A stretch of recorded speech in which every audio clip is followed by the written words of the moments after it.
Professor of IT Security Law, Dennis-kenji joins us live from Bremen in Germany. Welcome to the program. Tell us, why is Meta threatening to remove news content from Facebook in the US?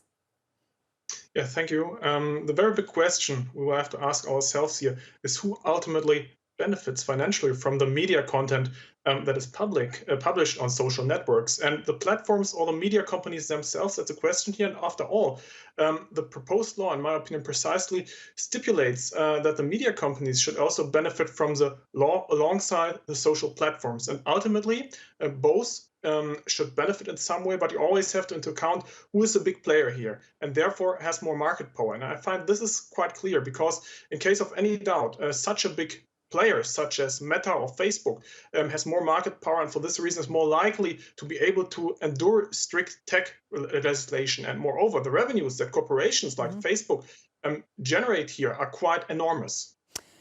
And if Meta do remove the news content from Facebook, what would this mean for journalism, for many media outlets that are, really struggling right now? This is definitely an important question because it addresses an aspect that has not been sufficiently considered in the political discussion so far, because it's about the question who actually makes the news. And it's precisely not a corporation like Meta. Meta does not have its own newsrooms. Meta has not even local ones, which are characterized by diversity, which is here really in question. And if news were broadcasted solely through social networks, we would quickly enter the realm of an information bubble, and a social network would become the mouthpiece for large sections of the population here with regard to journalism, and good journalism, of course.